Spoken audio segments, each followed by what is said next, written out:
We'll start by reading the emergency evacuation announcement. Should we be required to evacuate the building, would you please leave the building via the nearest available exit?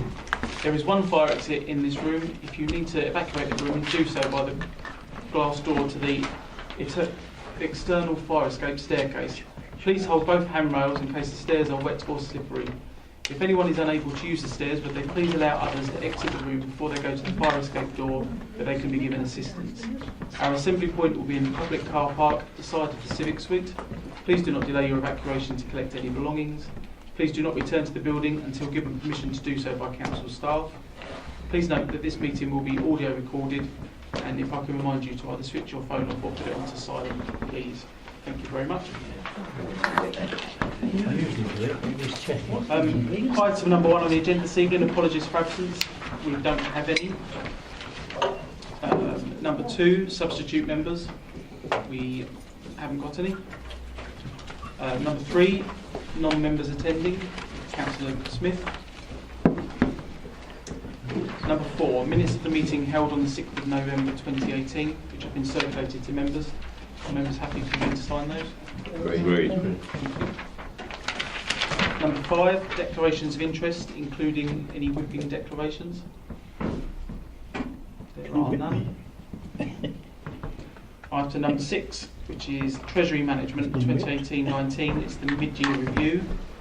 For this item this evening, we welcome Naomi Lucas, Section 151 Officer, Matt Petley, Head of Finance, and Councillor Smith, Portfolio Holder for Finance. During this year, the Review Committee received 3 reports on the Council's Treasury Management function before the reports are presented to Council. The 3 reports are the Strategy Statement, the Mid-Year Review, and the Full-Year Review. This report is the mid-term review and covers the period 1st of April 2018 to 30th of September 2018. Members will have had that report circulated to them. Naomi, I understand that you can just brief members on it, just highlight any areas that you wish to and answer any questions that members have got. Okay, Thank you very much. Chair. So as the Chair said, this is the mid-year Treasury Management Review Statement. The purpose of the report is to provide an update on our Treasury Management activity for the first 6 months of the financial year, and is in accordance with the Council's Treasury Management Policy and Treasury Management Practices. So the mid-year report has been prepared in compliance with SIPFA's Code of Practice on Treasury Management. And at paragraph 3, we've provided a brief economic update on the position in the first half of the year. The key point to note is that the Monetary Policy Committee voted to increase the base rate for the Bank of England from 0.5% to 0.75% in August. And the table at paragraph 3.2 shows our Treasury Management Advisor, Link Asset Services, view of what interest rates could do over the next couple of years. So just to say to members of the committee that the Treasury Management and Capital Strategy Statement that we presented both to this committee and to full council in February, there's no changes to that strategy and all activities being compliant with that strategy. At section 5 we show our capital programme and how that's financed, and we compare the budgeted estimates and how the plans for financing those and our current year estimates, which as you can see are just slightly lower than our original budget, and that's previously been presented to the Executive Committee. There's no real changes to our plans to finance the capital programme.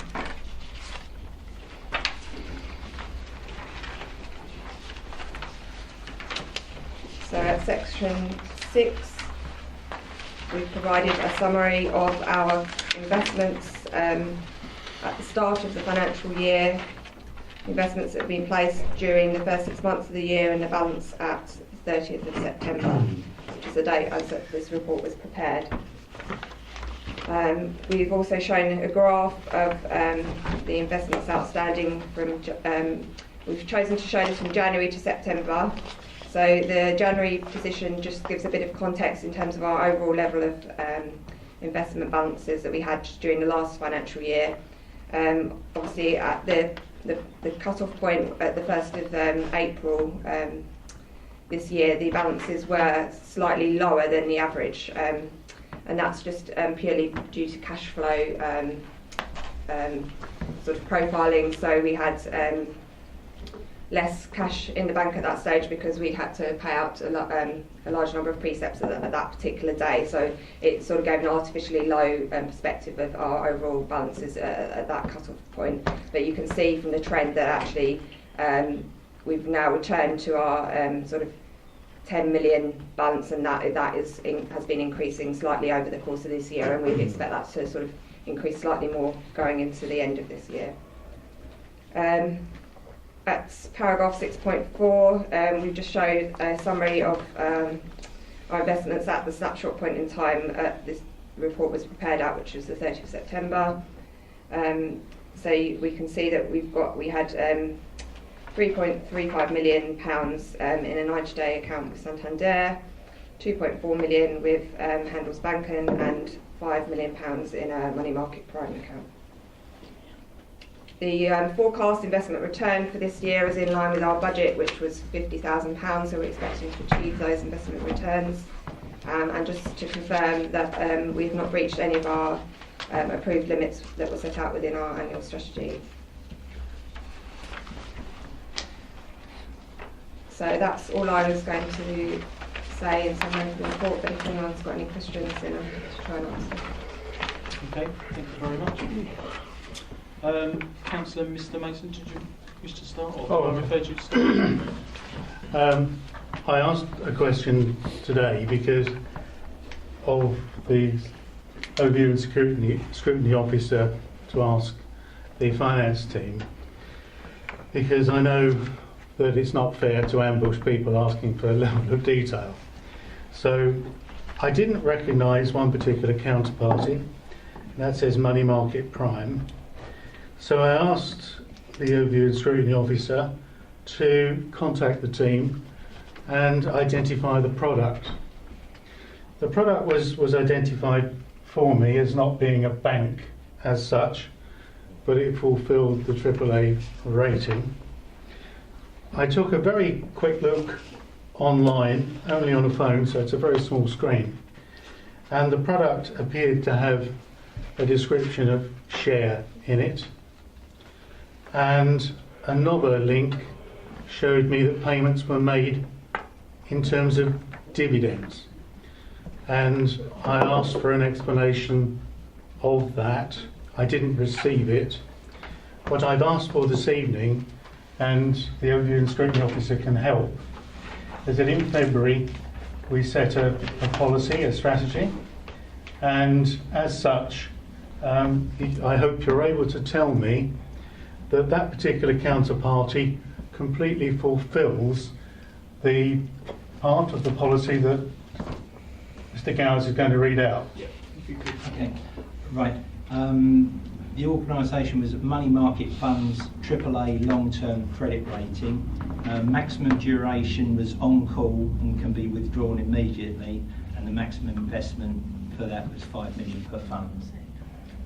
Okay, yeah, just to clarify that it's not an organisation per se, it is a fund that we put money into, but just to confirm that that's compliant with our strategy, which sets out that we can invest in money market funds up to £5 million.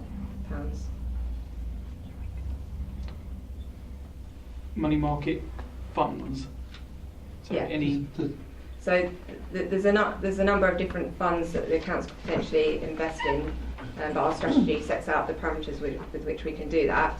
But it's not a particular organisation, as in, for example, Lloyds or Santander is an organisation in its own right. It's a fund which then spreads the risk by investing in a number of different institutions and manages the risk in that way. So we are guaranteed the return of our capital and the rate of return that we then get on that is a variable rate, but essentially it's still meets our criteria of a AAA rated investment. Right. Okay.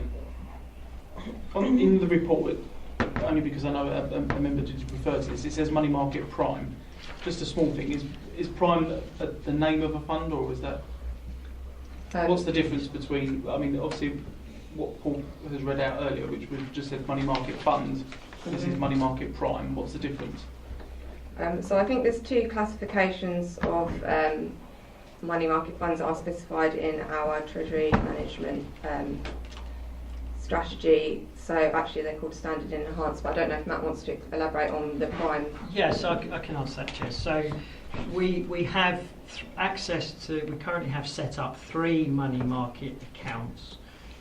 Due to the nature of the return on those accounts, we're only actively using one of them, which is this one here called Money Market Prime. The actual money market fund is with an organisation called Federated Investors. The fund itself is a prime rate classification 3 fund. It falls specifically within our policy, our strategy that was presented to this committee back in January, February time. It is solely cash. Councillor Mason's question was regarding shares and potential dividends. I can confirm it is a cash investment fund. We've placed £5 million in that cash fund. As it stands, I had a look today, that fund has a total balance of £3.8 billion, of which our 5 million is part of that, so 0.13% of the fund is our balance. And what they do, they pull those investments from all over, all different organisations who buy into that fund, and they diversify it across banks and building societies to get you a rate of return. I can confirm it's not shares per se. The terminology is we have a share of that fund, but it's not buying shares. It's the better word to use would be a unit of that fund. Okay. Matthew, is there an agreed return? I mean, on some of these, it's 0.1%, 0.75%. With this operation, is it a variable return and no designated bottom line, or is there a designated bottom line and it could be above that? So you're guaranteed to get your investment back as a minimum because it's AAA rated. Yeah. If for example today I put 500,000 say in that fund, it will give me the rate as at that point of doing the deal, placing that deal, and that would be the rate we use to work out a rough estimate of interest earned on that deal. But that fund would obviously fluctuate. Yeah. But the nature of it's instant access, so we could get the money out straight away. There's no time period in delay. It's instant access fund.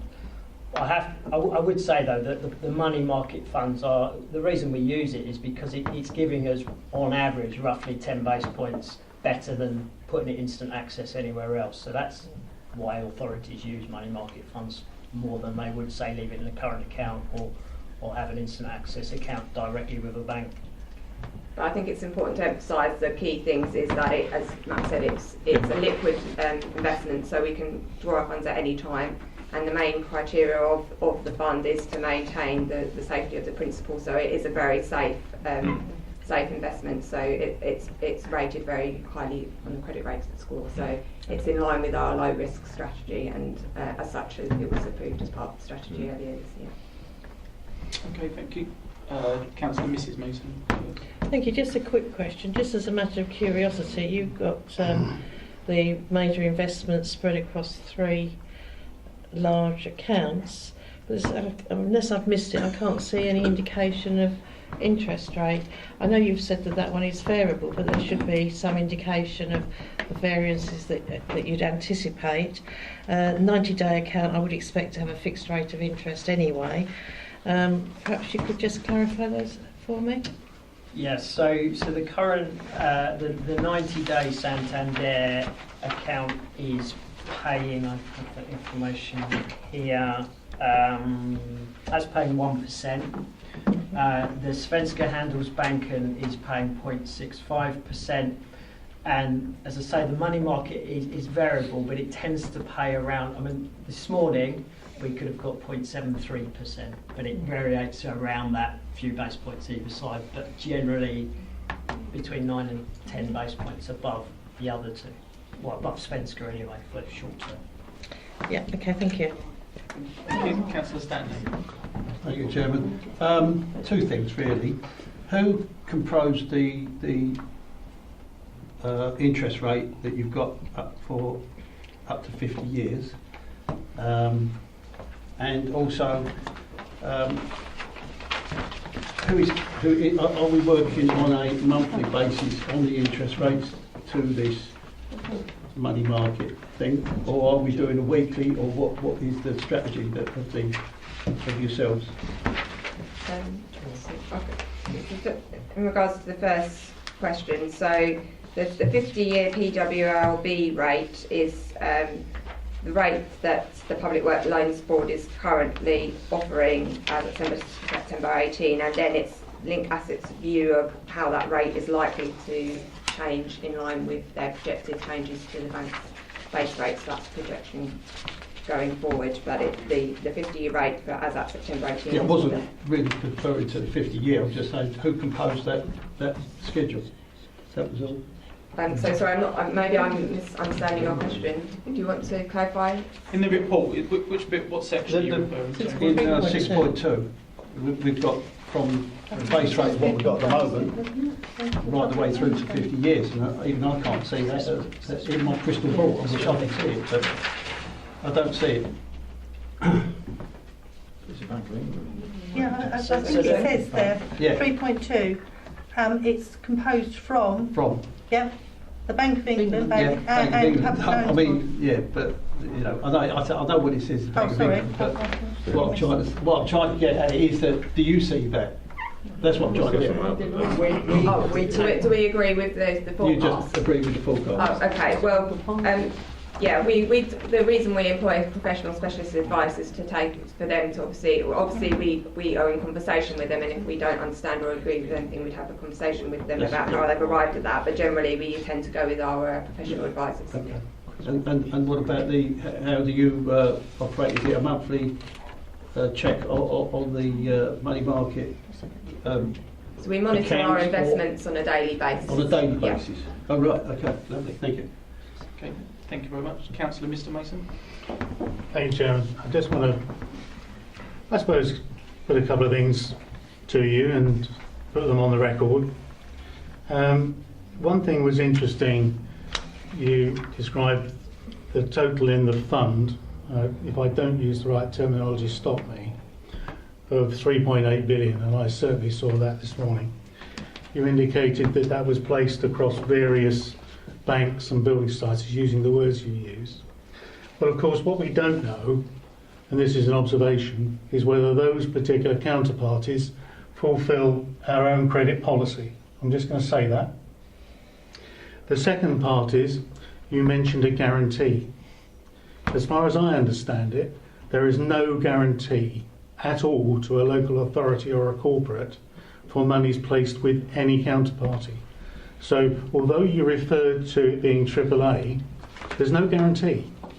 AAA, you know, in reality can go bust just like anybody else. NatWest Bank was AAA. It isn't AAA now, not only because it's owned by RBS, but it's much lower than AAA. And I would just say, those are observations. I need to make them, I need to put them on the record. Thank you. Would you agree with that statement from Councillor Mason? I mean, it's an observation. In terms of the second point, it's right to say that no investment is completely risk-free. So the nature of investments is there is always a slight risk, but in terms of the sort of range of risks we can take, it's ultimately at the absolute end of the low risk spectrum. And our treasury management advisors, when you look back at the history of those funds, they rank them as 0.0000% risk, and that's the lowest risk category out of any of the investments we can Can I make. just return on that, Chairman? Okay. It's occurred to me that you know quite a lot about this fund, which is good news. Can you tell me whether we've ever invested in this before, and when did we? Yeah. Or do you want to pick that one? Yeah, we have been using the Federated Prime Rate Fund for a number of years. I can't, off the top of my head, remember when we opened it, but we've had it at least 5 years. But I can give you the exact date and have that circulated. Okay, I think that's fine. Just to follow up, if I may. So it's never appeared in any report to review committee as a counterparty, because it hasn't, as far as I remember. It would have always been on our Yeah. approved counterparty list. But it wasn't necessarily in a report. It So is that? Let me ask my Sorry, question, okay, please. apologies. So therefore, we have to assume that we haven't invested in this counterparty at any particular point of time on a report. Otherwise, because this is as at the 30th of September. So it just so happens that 30th of September we had used that counterparty. We have used it before, but it doesn't appear, to me at least, to have appeared in any report as a counterparty we use. It's just an observation. Could I respond to You that? can. I can't categorically say without obviously checking through the archives of our reports, but if at any point in the year, either at the start of the year, or sorry, at the end of the year when we do our report, or the mid-year report, we had invested it, it would have been reported in a similar way to the way it's reported here. But we can check that and come back to you. Okay, just for the audio recording it, a member has identified that on the 29th of November 2016 at the review committee, money market prime is detailed in the report. It's there for anyone to see. Like I say, 29th of November 2016, so it has appeared before. I did say, Chairman, very carefully, as far as I was aware. Yeah, no, that's fine. Yeah. I'm stating just for the record that someone's found it, so it's, members can refer to that if they need to. Councillor McPherson, did you? No, you found that, Okay. so Thank you. I just have a question. 5.3, it refers to borrowing. There's a sentence there that says, if the council does decide to borrow externally in future, an MRP, a minimum revenue provision policy, will need to be agreed and implemented. Would it not be prudent to, or is it possible to have a policy agreed and implemented prior to borrowing, so that if you did need to borrow, it would already be done? Or can it only be done, is it so specific to a particular borrowing need that it would only have to be done then? Or, So- I mean, I'm assuming that other people have these in place already, other organisations that we could... Yes, I mean, there is broad guidelines for exiting an MRP policy that we'd operate within. We do have a sort of broad statement in our strategy that sets out sort of that we would comply with the relevant legislation. The MRP policy does relate to the type of, the nature of the capital investment that you want to borrow for, and the profiling and that sort of thing. So I think it would need to be guided by our actual plans for our capital investment and borrowing strategy. So although we can set out broad principles, we wouldn't necessarily want to commit to a sort of a detailed MRP policy until we've got a clearer idea of what the purpose we intend to borrow for. I mean, members will know that we don't generally borrow, Yeah, that's correct. but I just wondered if, by not having a policy in place, that if ever we needed to borrow, that the fact that we didn't have one agreed and implemented could actually hinder the council from borrowing. I think that we haven't set out a requirement for borrowing the 18-19 strategy. So if we ever did intend to borrow, I think it would be brought before the committee, and we would make the relevant amendments to get the agreements to that before such time as we would be looking to borrow. So I think members of the committee would have good sight of any policy before it was implemented. Okay, thank you. Councillor Hoy. Thank you, Jim. Just for clarity, this has been raised by the auditors. I think members of the audit committee be aware of it, that it's been raised. I think it's correct, isn't it, Naomi? It's come the MRP has been raised by the auditors, and that's been in at least the last couple of audit committees that I've been to. It's been within the reports themselves, if not raised at the committees themselves, about the MRP. So I think it is covered as well on that committee. Okay, thank you very much. Councillor Hookway. Thank you, Chairman. Yes, on the back of your question in relation to having a policy in place prior to borrowing. If there isn't a specifically detailed policy in advance of a borrowing requirement, would that actually slow the process of getting approval for borrowing any money? And is it going to limit the council's ability, timescales and things like that? So I'm not anticipating it would have any adverse impacts on timelines. I think the nature of any strategic projects that we'd undertake would mean we'd have good sort of line of sight over the sort of 6 months, at least to a year, before we were looking to actually take out any borrowing. So that should give us adequate time to make sure we've got the appropriate policies in place if we need to amend them. So I wouldn't anticipate it causing any hold-ups. Okay, thank you. No other members have raised any questions. I've got one last question. In the report, there is a reference that was made to the increase in the rate by the Bank of England. Generally, did we see an increase in rates passed on by the banks or not? I know from the press at the time, although there was an increase, a lot of banks didn't necessarily pass that on immediately, and I just wondered what your comments were or what your views were. Yeah, we did see an increase in our current accounts and our other accounts in terms of reflecting the increase in the base. Okay, thank you very much.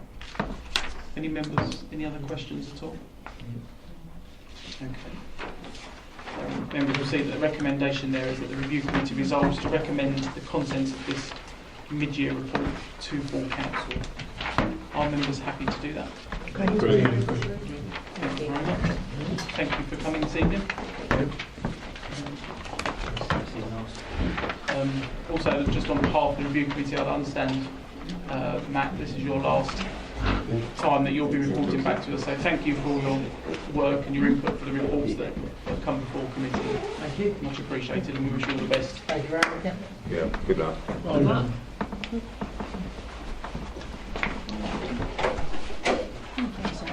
Good luck in your new job. Okay.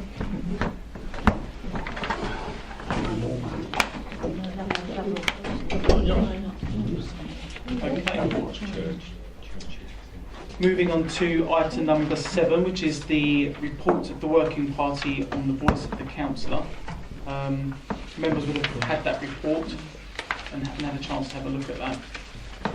There are 2 recommendations that are contained in the report. Does any members got any questions at all that they would like to ask any members of the working party?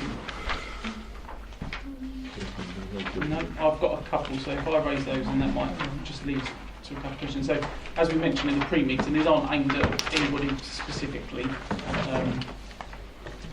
A quick question about one of the recommendations, which is with regards to motions on notice and the addition of the officer assistants. In the first paragraph, so this is on 7.7, page 7.3, point 13.4, it says there that at least 21 working days before the meeting to allow for preparation time with up to 3 notices per meeting, depending on officer resource required. I'm assuming that by that means 3 notices per meeting at full council, for example. But what would happen if those 3 notices or those 3 motions were requiring the assistance of 1 officer? Can I answer this? Yep. Well, John Bostock came up with this, and sadly he's not here.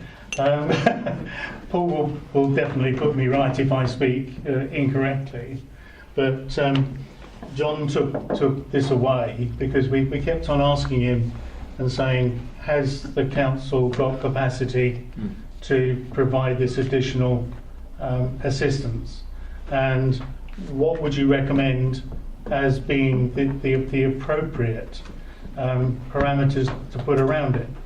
And he couldn't answer us straight away, but he very diligently went away, and when we came to the point of drafting, it was John who, having spent obviously not only his own time with his team and others, came back and said we can manage 3 per full council that may require assistance, and that is within capacity to do.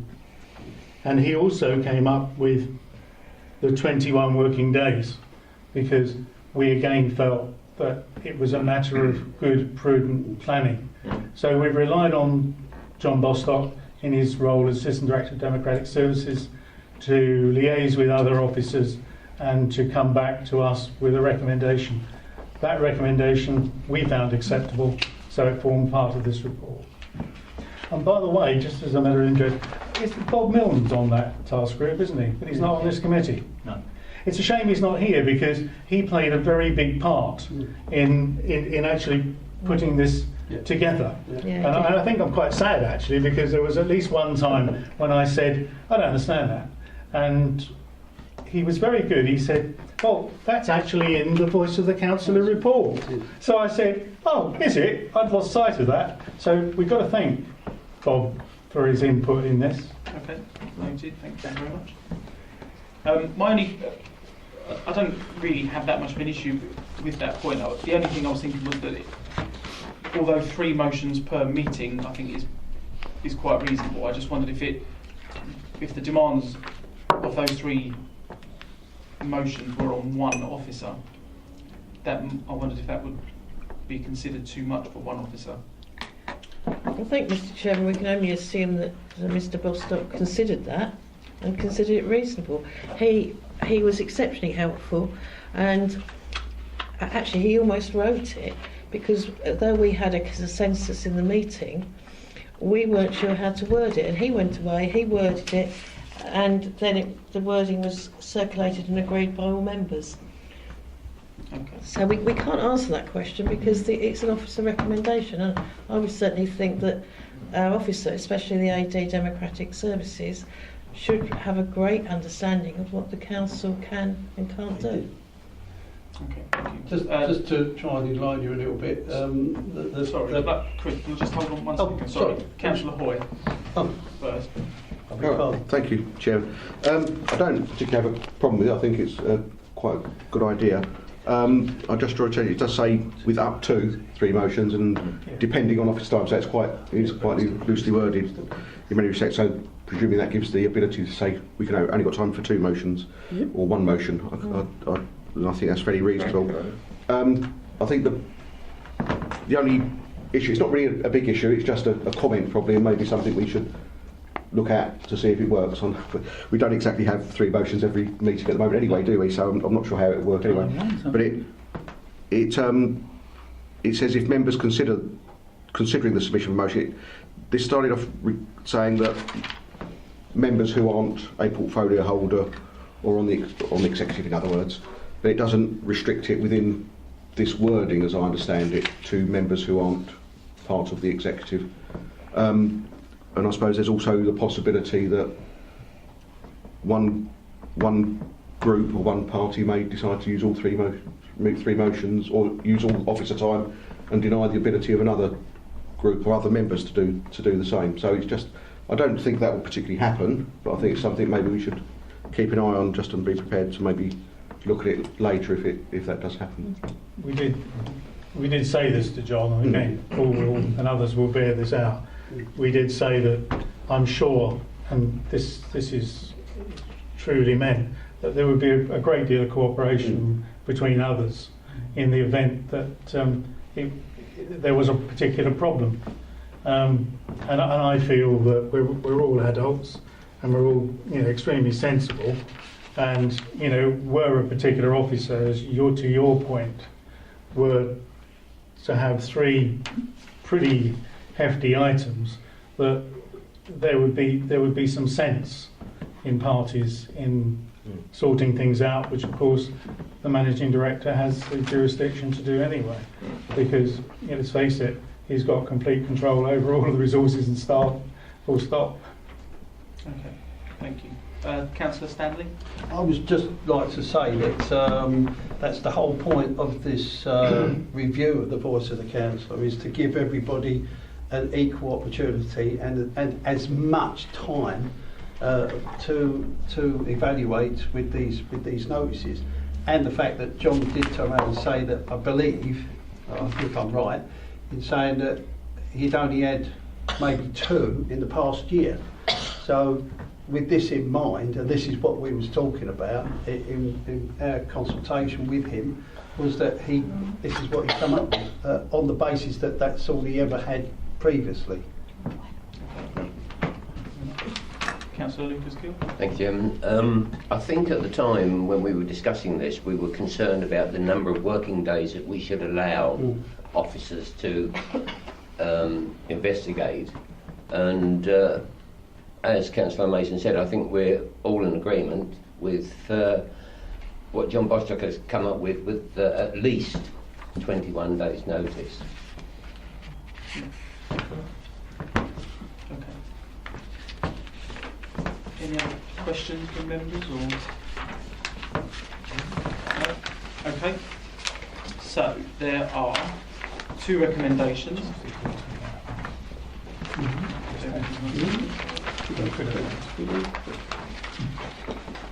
The first is it's proposed by the working party that the committee resolves that the leader be invited to a future meeting of the committee to detail the plans for the council for the next year and beyond, and suggest any areas that the committee may like to examine in terms of possible policy changes that could improve/develop the council offering.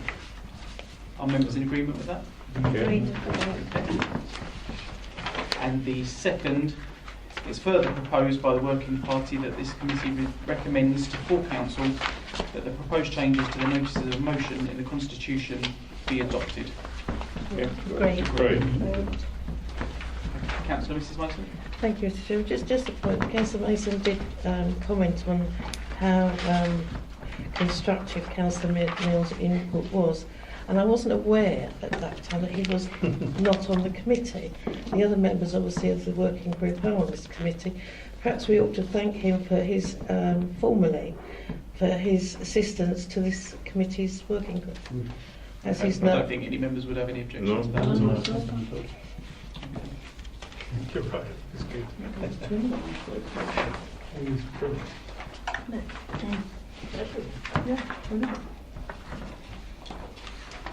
Okay. Moving on to item 8, the key decision document. Does anybody need a copy? Yeah. Sorry, I've left it on my desk. I really have. I found it this morning. I thought I'd show off by saying I had it. That's because that went wrong. Does anybody need? Christy, you must have it. Share one. You have it. No, I've normally Have got you it. I can't believe John normally doesn't have it. Don't ever find it. I found it. But we have had a very busy day. If I hold it like this, we can all read it. Can you hold it back? I think we'll put it in next week, actually. No, it's because we've frozen. We can share. Because I had it all on here, and the IT's all frozen. We'll share it. Yeah, I like that. It's not going to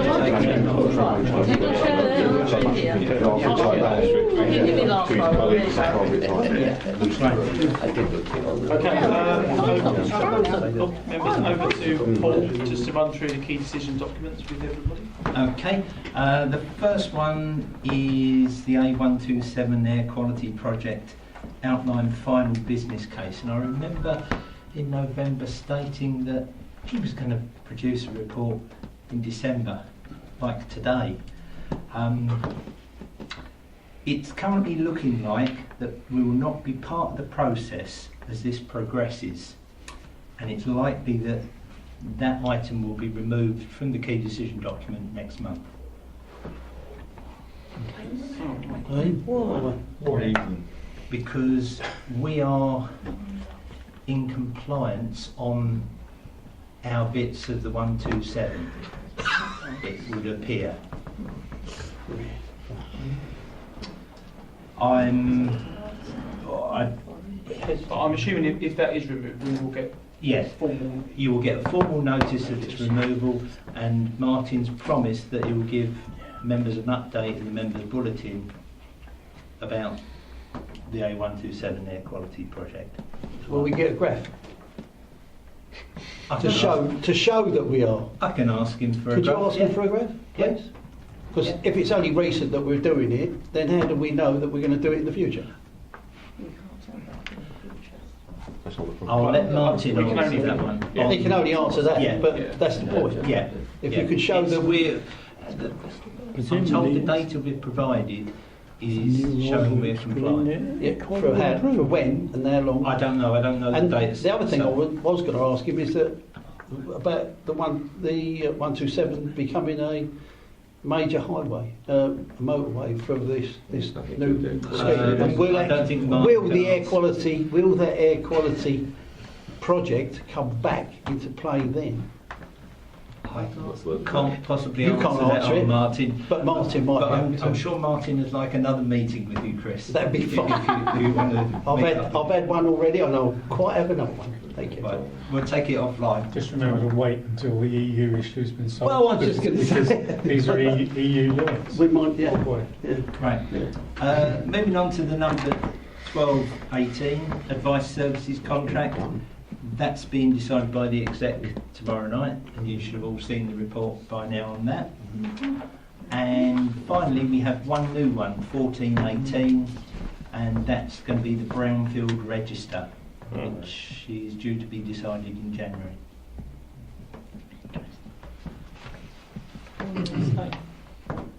Members happy with that? No questions? Councillor Hook? Will that go to the planning policy subcommittee once reports produced? I think Councillor Sperring would know. I haven't been advised of anything yet, but I would be very hopeful that it will come to us. I'm sure the chairman of that committee might be asking. That's what I suggested. Well, we've still got Mr. Goodman. Well, Councillor Sperring could ask, couldn't he, if he wanted to? Yeah, I mean, I have, as far as I'm aware, that you know as much as I do. But you could request it. Oh, yeah, Yeah. it's not a problem. Good idea. You wouldn't? Yes. Just one question. Do we have any idea how comprehensive the Brownfield Register will be? Will it include land owned by the Ministry of Defence or Network Rail organisations like that? I don't think you can. What I'm- Chairman, what I can tell you is we've already got one. You can look at it. Yeah. So you know already what's in it Yeah. currently. I would honestly say if you think you know of other brownfield sites that haven't been put in there, that I think Marcus or Sean will be very pleased to hear from you. Yeah. Right. Or Natalie, maybe even better, to be quite frank. Yeah, But we do know the scope of it already. Yeah, And I don't think anything's become brownfield overnight. no. Or do you? Thank you very much. Okay. Take that and raise that. So we've already got it, William. We already know. Agenda item number 9, the work plan. Yeah. Does anybody need a copy of that at all? You've got one?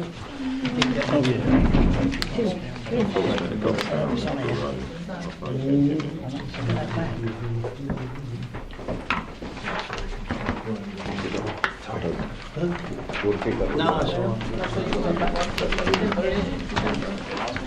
Yeah. Okay. Members, if we could just refer to Paul. Thank you. Okay, just to point out, 8th of January, we'll have the operation of the development committee and enforcement of dog fouling. They both fall now under Marcus Houghton, who'll be covering them both. Chairman, are there any issues? You were speaking about officers and resources on the previous item. I do note that Marcus is now leading planning as well as leading environment. So I just wonder, have you asked him, is he okay with doing both that month? He was showing me the report for the planning one this morning. We were chatting about it. He's working on both of them. He's had a month or more to get his head around that one. And I've been bashing him most days on it. So yes, Well, I was just going to say that the managing director has obviously chosen very well, so we'll say thank you to him for that. He's well prepared for that. Okay. Yep. No questions from any members or any comments? Okay. That's the meeting closed at 8:15. Thank you very much.